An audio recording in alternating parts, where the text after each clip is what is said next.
네, 안녕하세요. 4월 6일 토니볼 시작하겠습니다. 네, 오늘은 제가 그 영상 컨텐츠를 잠깐 중단했었다가 복귀를 한 다음에 항상 이렇게 좀 본전치기 이상은 쭉 해왔었던 것 같은데, 네, 오늘 다시 좀 크나큰 위기가 찾아온 날입니다.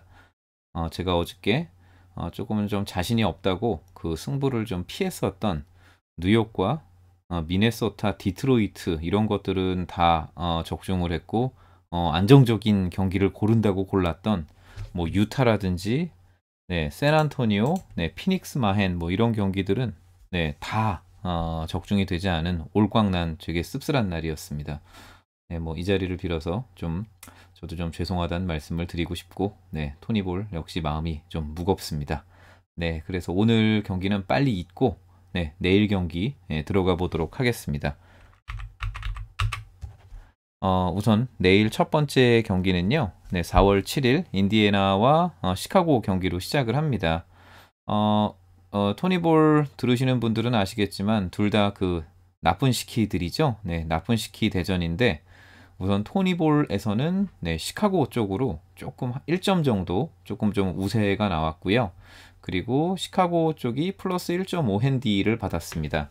그래서 우선 토니볼 쪽에서도 우선 시카고 쪽을 바라는 보는데 우선 요 경기 라인업과 세부 스탯 보고서 네, 최종 결정하도록 하겠습니다.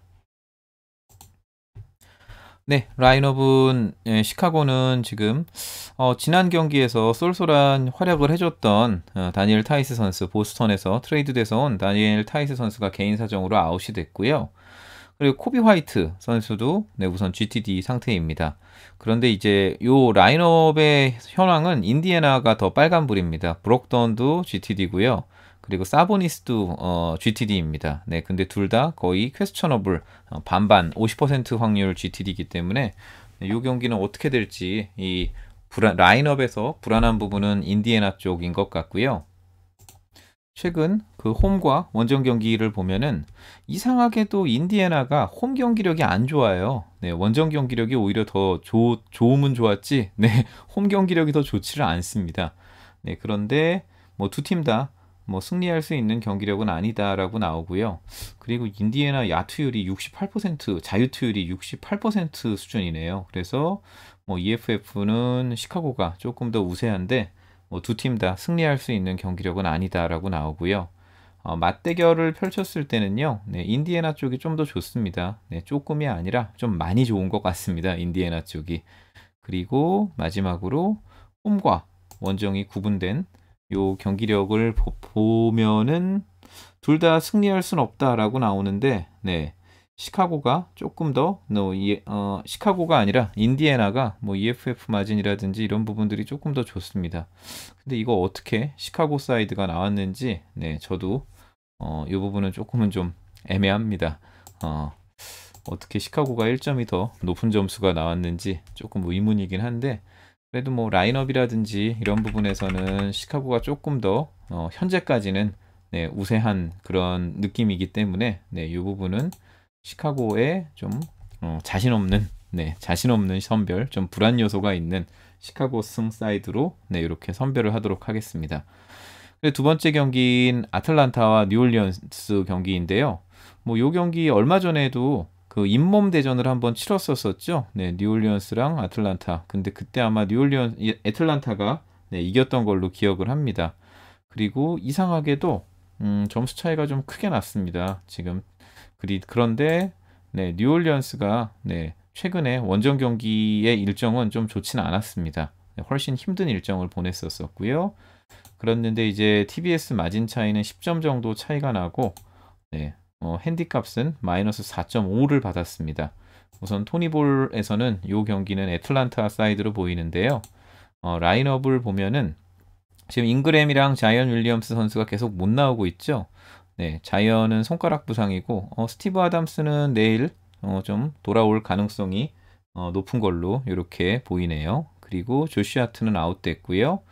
그리고 이제 그 트레이 영이 최근에 무릎이 안 좋았습니다. 그래서 계속 GTD가 떴는데 네, 오늘은 내일 경기는 우선 트레이 영 라인업에 들어가 있고 카펠라 선수도 조금 좀 안 좋은데 그래도 좀 긍정적인 GTD로 이렇게 카펠라 선수도 들어가 있습니다. 그래서 우선은 뭐 내일 이 두 선수의 출전 여부에 따라서 많이 좌우될 것 같기는 한데요. 우선 요 경기 세부 숫자를 보고서 어떤 사이드로 갈지 결정을 하도록 하겠습니다. 네, 최근 홈과 원정이 구분된 경기력 스탯을 보면은요. 뉴올리언스가 자이언이랑 잉그램이 빠지고 공격력이 많이 약화돼서 그런지 EFF가 웬만하면은 이 팀은 지더라도 EFF 요 수치라든지 이런 게 상당히 높게 나오는 팀인데 최근에 좀 많이 낮아진 것 같습니다. 오히려 아틀란타가 3점 정도 높고, 그리고 최근 아틀란타의 홈 뉴올리언스의 원정 경기력을 보면은 뭐 두 팀 다 승리할 수 있는 경기력이다, 이렇게 나오고요. 최근 5경기 맞대결을 보면은요, 애틀란타 쪽으로 좀 많이 쏠립니다. 애틀란타가 30점 정도 EFF 마진 차이가 좀 좋은 편이고요. 그리고 최근 5경기를 쭉 훑어보더라도 요거는 애틀란타 쪽이 조금 더 좋습니다. 내일 이 경기는 그 자이언과 잉그램의 출전 여부에 따라서 많이 좌우될 것 같습니다. 근데 이제 요게 아침 경기다 보니까 그래도 만약에 요 경기 참여하실 분들은 뭐 오늘 저녁 때 이렇게 GTD라든지 라인업 현황 한번 정도는 확인하시고서 가시는 게 좋을 것 같다는 생각입니다. 우선 내일 요 경기 토니볼에서는요, 애틀란타 사이드를 좀 보도록 할 예정이고요. 그리고 이제 보스턴과 필라델피아 경기입니다. 마치 이렇게 보니까 무슨 컨퍼런스 파이널 같은 그런 느낌입니다. 컨퍼런스 파이널 느낌인데 보스턴 요새 좀 성적이 안 좋아서, 순위가 좀 안 좋아서 어떻게 보면은 스테이지 1 정도 그런 순위의 대결입니다. 근데 스테이지 1에서 보스턴이 나오면은 참 1등한 팀 입장에서도 조금 좀 기운이 빠질 것 같기는 합니다.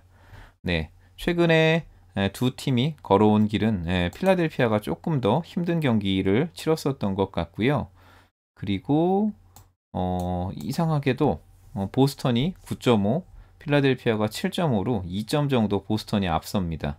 그리고 요 배당 적중률도 보스턴 사이드를 봐서 초한도 보스턴으로 빠지긴 했는데 내일 우선은 라인업을 좀 보도록 하겠습니다. 필라델피아 라인업을 보면 벤 시몬스, 세스 커리, 데니 그린, 토바이어스 해리스, 조엘 엠비드, 제가 제일 무서워하는 5명이 다 나왔습니다. 요 라인업으로 싸우면은 저는 뭐 브루클린한테도 절대 밀리지 않는다라는 생각을 합니다. 그런데 내일 엠비드 선수가 얼마나 좀 뛰어줄지, 부상에서 복귀한 지 한 경기밖에 못 치렀기 때문에 이렇게 뭐 풀타임으로 다 소화를 하기에는 조금은 좀 어려울 것 같고 시간 조절을 좀 해주겠죠. 그리고 내일 보스턴도 캔바 워커, 마커스 스마트, 제일런 브라운, 테이텀, 윌리엄스, 뭐 트리스탄 탐슨이 계속 아웃돼 갖고 좀 아쉬운 부분은 있는데, 그래도 뭐 이 정도면은 필라델피아나 보스턴이나 두 팀 다 풀전력이라고도 말씀드릴 수 있을 것 같네요. 두 팀의 스탯을 좀 살펴보면은요, 필라델피아가 물론 뭐 올해는 뭐 원정도 잘 뛰기는 하는데 그래도 좀 원정에서 좀 약한 모습들을 많이 보이고 있긴 하잖아요. 그래서 그런지 EFF 숫자 차이가 134대 120 이렇게 좀 보스턴 쪽이 좀 앞서 있는 걸로 나왔습니다. 그리고 두 팀 다 충분히 요 경기력들은 승리할 수 있는 경기력이다, 이렇게 나오고요. 그리고 요 부분 최근 맞대결 경기를 보면은요, 보스턴과 필라델피아 보면은 필라델피아만 이길 수 있는 경기력이다 나오고, 올 시즌에 2번의 맞대결을 펼쳤는데 둘 다 필라델피아가 이겼습니다. 근데 그 경기에서 한 가지 좀 체크해야 되는 부분은 어떤 거냐면은 두 게임 다 테이텀이 못 나왔어요. 보스턴에서는 그랬는데 뭐 8점 차, 10점 차 요 정도로 아마 필라델피아가 승리를 가져갔고요. 이번에는 보스턴 에이스인 테이텀이 나오기 때문에 또 과거의 데이터를 또 어느 정도까지 또 우리가 또 의지해야 될지는 또 미지수일 것 같습니다. 그리고 이제 홈과 원정이 구분되지 않은 최근 5경기를 살펴보면은 보스턴이 좋습니다. 물론 엠비드가 돌아온 지 한 경기만 치렀기 때문에 뭐 여기는 엠비드 숫자들이 많이 좀 빠져 있다라고 생각은 하는데 우선은 요 스코어대로라면은 보스턴이 한 10점 정도 앞선다라고 말씀을 드릴 수 있을 것 같습니다. 그래서 여러분들 구독자분들은 요 경기 어느 쪽 사이드를 많이 보셨는지 저도 조금은 좀 궁금한데 우선은 토니볼에서는요. 네, 요 경기는 보스턴 사이드를 보도록 하겠습니다. 그리고 네, 토론토랑 레이커스의 경기입니다. 근데 요 경기는 저는 우선은 좀 패스를 할 예정이에요. 보면은 토론토 사이드로 뭐 높게 나오는데 문제는 토론토가 백투백 승률이 10%밖에 안 됩니다. 그리고 이 경기가 뭐 앤서니 데이비스가 뭐 복귀한다 뭐 이런 얘기가 뭐 있었었던 것 같은데 앤서니 데이비스는 현재는 아웃 상태입니다. 뭐 또 어떻게 시간이 어떻게 될지는 모르겠죠. 그리고 안드레 드러먼드가 또 다른 AD죠. 네, 또 다른 AD인 안드레 드러먼드가 지금 GTD 상태인데 네, 안드레 드러먼드가 지금 발톱이 빠져갖고 혼자서 신발도 못 신는다 뭐 이런 기사들이 막 났었거든요. 과연 이 경기 나올 수 있을까 좀 의문입니다. 그리고 네, 토론토는 네, 드디어 네, 최근에 조금은 라울이랑 벤블릿이 다 빠져갖고 조금은 좀 답답한 그런 경기 조합들이 있었었는데 이 경기에서는 좀 벤블릿이 돌아올 것 같다는 그런 생각입니다. 근데 우선 토니볼에서는 네, 이 경기는 좀 패스할 예정이고요. 마이애미랑 멤피스 경기를 보면은요. 우선은 좀 3점 차이가 납니다. 네, TBS 마진값은 3점 차이가 나는데 핸디는 마이너스 4.5를 받았고 지금 마이애미는 4연승, 멤피스는 2연승 중입니다. 네, 그러면은 요 경기 라인업을 좀 보면은 마이애미가 뛸 수 있는 선수들은 되게 많네요. 지금 보면은 아웃된 상태라든지 GTD 뭐 현황들을 보면은 마이애미가 훨씬 더 유리한 것 같고요. 그리고 뭐 상성을 보더라도 훨씬 더 마이애미 쪽이 뭐 백코트 물론 뭐 백코트에서 자모란트가 훌륭한 자원이긴 한데 네 뭐 마이애미 쪽이 뭐 덩컨 로빈슨도 있고 드라기치도 있고 버틀러도 있고 훨씬 더 라인업 상성은 조금 더 마이애미가 좋은 것 같다라는 생각입니다. 네 보시면은 최근에 두 팀 다 홈과 원정 경기력은 두 팀 다 승리할 수 있다라고 나오고요. 어떻게 된 일인지 멤피스가 조금 더 우위인 것 같습니다. 그리고 최근 5경기를 보면은 네, 마이애미가 승리할 수 있다. 네, 이렇게 나오고요. 그리고 마지막으로 최근 맞대결 5경기를 봤죠. 그리고 마지막으로 보면은 둘 다 최근 5경기는 두 팀 다 승리할 수 있는 경기력이다. 네, 이렇게 나오는데요. 요거는 멤피스 쪽이 조금 더 숫자는 좀 좋은 것 같습니다. 네. 이 부분 상당히 좀 망설여집니다. 이 멤피스 사이드를 보는 게 맞는 건지, 네. 마이애미 쪽을 봐야 되는 게 맞는 건지, 우선은 초안은 멤피스로 나왔는데, 우선 토니볼에서 이 경기는, 네. 내일 경기가 좀 많이 있죠. 네. 멤피스 쪽으로 한번 좀 모험을 걸어보도록 하겠습니다. 그리고 덴버랑 디트로이트 경기는요. 네, 우선은 좀 패스하도록 하겠습니다. 이상하게도 덴버가 디트로이트랑 만났을 때 상성이 별로 안 좋았더라고요. 보면은 좀 믿을 수 없겠지만, 네, TBS 스코어도 디트로이트가 더 높고요. 그리고 이제 덴버에서 이제 디트로이트로 갔었던 뭐 선수들과의 그런 뭐 더비의 그런 느낌도 있죠. 네, 근데 이제 12.5점을 받았고 또 디트로이트가 백투백이 또 30% 승률밖에 안 되거든요. 그래서 이걸 또 빈집을 한번 털러 가야 되나라는 생각을 하는데 이 빈집 털이 했다가 성공한 적이 거의 없습니다. 최근에. 그래서 우선 토니볼에서는 네, 요 경기는 좀 패스를 할게요. 괜히 오늘의 그 충격도 아직 가시지가 않아서 그런지 네, 조금은 좀 요 경기는 좀 패스를 하는 게 좋을 것 같고요. 내일 이제 미러키랑 골스 네. 요 경기랑 어떻게 보면 전 개인적으로 클리퍼스랑 포틀랜드 경기가 더 재밌을 것 같은데 뭐 저기 한국어 중계는 골스랑 미러키를 해주더라고요. 네, 요 경기를 보면은 뭐 미러키 쪽으로 그냥 나옵니다. 근데 골스는 3연패, 미러키는 3연승 중입니다. 라인업을 좀 살펴보면은요. 네, 쿤보가 네, 요 경기 조금은 좀 GTD 현황인데 뭐 녹색 GTD이기 때문에 뭐 나올 가능성이 높다라고 이렇게 생각을 하면 될 것 같고요. 세부 숫자 한번 보고 오도록 하겠습니다. 네, 최근 경기력을 보면은요. 뭐 10점 조금 넘게 EFF 마진이 미러키가 좋고요. 그리고 미러키만 승리할 수 있는 경기력이다. 네, 이렇게 나오고요. 3점은 그래도 골스가 조금 더 좋습니다. 근데 이제 야투율이라든지 뭐 프리드로우 이런 부분에서는 미러키가 더 앞서 있고요. 그리고 뭐 맞대결에서는 조금 점수 차이가 좀 큽니다. 그래도 이제 골스 쪽이 3점은 좀 더 좋습니다. 그리고 최근 5경기 살펴보면은요. 네, 점수 차이가 좀 많이 나는데 그래도 여기서는 3점이 미러키 사이드가 조금 더 좋게 나오네요. 네, 우선 요 경기 아마 내일 관심이 있으신 분들이라든지 많은 분들이 이 경기 보실 텐데 조금은 미러키 사이드로 보도록 하겠습니다. 정말로 요 경기는 커리가 정말로 그 멱살 잡고 캐리하지 않는 한 네, 미러키를 이기기는 좀 쉽지 않아 보인다라는 생각입니다. 그리고 마지막 포틀랜드랑 클리퍼스의 경기인데요. 네, 초안은 클리퍼스 사이드를 초안은 포틀랜드 사이드로 잡혔습니다.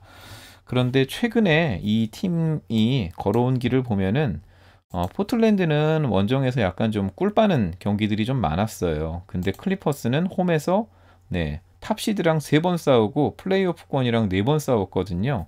정말로 이 11.5라는 점수가 되게 조금은 좀 힘들게 얻은 그런 점수이거든요. 그래서 조금은 좀 이 점수 차이는 조금 더 날 거라고 생각을 합니다. 그런데 여기에 클리퍼스의 가중치를 주더라도 이 5.5라는 핸디값이 정말 애매합니다. 네, 근데 또 내일 라인업을 보면은 조금은 좀 이슈 사항이 있습니다. 보시면 너키치가 빠졌습니다. NS 칸터가 네, 요 클리퍼스의 이 파상 공세를 어느 정도까지 막아줄 수 있을까 조금은 좀 궁금하고요. 뭐 3점은 포틀랜드도 3점이 좋긴 하지만 클리퍼스도 3점 거의 1위 팀이죠. 그래서 3점에 대한 지표는 이따가 세부 데이터에서 좀 볼 예정이고요. 그리고 이제 뭐 베벌리 선수가 못 뛰더라도 지금 클리퍼스는 론도가 뛰어줄 수 있고 그리고 레지 잭슨도 잘하고 또 테레스만이라든지 뭐 좋은 백코트 자원들이 좀 많이 있습니다. 그리고 내일 이 커즌스 선수가 과연 복귀를 할지 저도 좀 궁금합니다. 지금 클리퍼스랑 10일 계약을 했다고 하는데 이 커즌스가 나와서 혹시 또 테크니컬 파울 받고 또 똥탕 치고 나가는 건 아닌지 뭐 이런 생각도 좀 해보게 되었습니다. 그럼 마지막으로 이 경기 세부 숫자 보고 오늘 정리하도록 하겠습니다. 네, 최근 원정 경기와 포틀랜드의 원정 경기와 클리퍼스의 홈 경기를 보면은요. 포틀랜드가 네, 조금 더 숫자가 좋습니다. 그런데 둘 다 승리할 수 있는 경기력은 충분히 갖고 있다라고 나오고요. 포틀랜드의 화력이 조금 더 좋았던 것 같네요. 비슷하네요. 전체적인 화력은 포틀랜드가 좋은데 득실 마진을 보면은 둘 다 8점 차이로 비슷비슷하고요. 그리고 야투율도 똑같고 3점도 똑같습니다. 그리고 차곡차곡 쌓는 프리드로우는 네, 클리퍼스가 좀 더 좋고요. 맞대결을 펼쳤을 때는요. 네. 클리퍼스가 포틀랜드보다 좋습니다. 좀 많이 좋습니다. 네. 이러면 또 클리퍼스 쪽으로 또 마음이 또 갈 수밖에 없겠네요. 그리고 이제 이게 어떻게 된 일이죠? 최근 5경기를 보면은요. 네. 네. 포틀랜드가 되게 좀 다득점을 좀 많이 했었던 것 같아요. 최근 5경기 어떤 경기를 치렀었는지 네, 조금은 좀 보고 올게요. 포틀랜드의 최근 5경기를 보면은 올랜도, 토론토, 디트로이트, 미러키, OKC. 미러키 하나 빼놓고는 상당히 조금은 좀 애매한 팀들이었었고 클리퍼스는 필라델피아, 미러키, 덴버, 레이커스, 올랜도. 네. 네, 여기 숫자는 조금은 좀 포틀랜드 숫자는 어느 정도 좀 깎아갖고 감안을 해서 좀 봐야 될 것 같다는 생각입니다. 네, 저는 이 경기 좀 마음을 좀 바꿨습니다. 클리퍼스 쪽으로 마음을 바꿔갖고 이렇게 좀 잡았고요. 자, 그러면은 이제 내일 이제 11시 경기인가요? 네, 요 브런치 타임 경기는 미러키랑 클리퍼스. 그리고 아침 경기를 제가 4개나 찍었네요. 네, 오늘 왜 이렇게 내일 많이 찍었죠? 네, 오늘 뭔가 이렇게 올꽝 나서 그런지 네, 좀 많이 의도적으로 많이 찍은 건 아닌데 네, 어떻게 하다 보니까 좀 많이 찍은 것 같은데요. 네, 시카고, 애틀란타, 보스턴, 멤피스. 네, 이렇게 총 6경기나 선별을 하는 좀 보기 드문 날이었던 것 같습니다. 네, 이 토니볼 마무리하기 전에 약간 저도 그냥 제 생각을 좀 말씀을 드리면은 저도 NBA를 이렇게 좀 시청자나 NBA를 좋아하는 사람으로서는 이렇게 좀 봤는데 이렇게 승부 예측 컨텐츠를 갖고 한 시즌을 이렇게 쭉 끌고 가는 적은 이번이 처음이거든요. 근데 이게 NBA가 이상한 건지 아니면 모든 스포츠들이 다 그런 건지는 잘 모르겠습니다만 보통 후반기가 되면은 어느 정도 윤곽이 나오고 좀 안정적으로 좀 바뀌고 좀 이런 구조들이 있는 것 같은데 NBA는 그런 거랑 상관없이 계속 널뛰기장이 계속 되는 것 같습니다. 그래서 조금은 좀 저도 이거 좀 힘든 부분이 좀 있는 게 사실입니다. 그래서 NBA를 제가 목표로는 5월 한 10일 정도까지인가요? 정규 시즌? NBA를 딱 정규 시즌까지는 좀 완주하려고 하는 목표를 세웠었는데, 네, 그 목표를 좀 저도 이룰 수 있었으면 좋겠습니다. 네, 이제 진짜 마무리하도록 하겠습니다. 네, 경기에 참여하시는 거는 구독자분들 선택이고 자유고요. 그리고 참여하시게 된다면은 네, 소소하고 재미로만 그리고 법적 가이드 안에서만 꼭 참여하시는 것을 당부드립니다. 그리고 토니볼 데이터 분석이 도움이 되셨다면은 구독과 좋아요, 알림 설정도 부탁드리겠습니다. 감사합니다.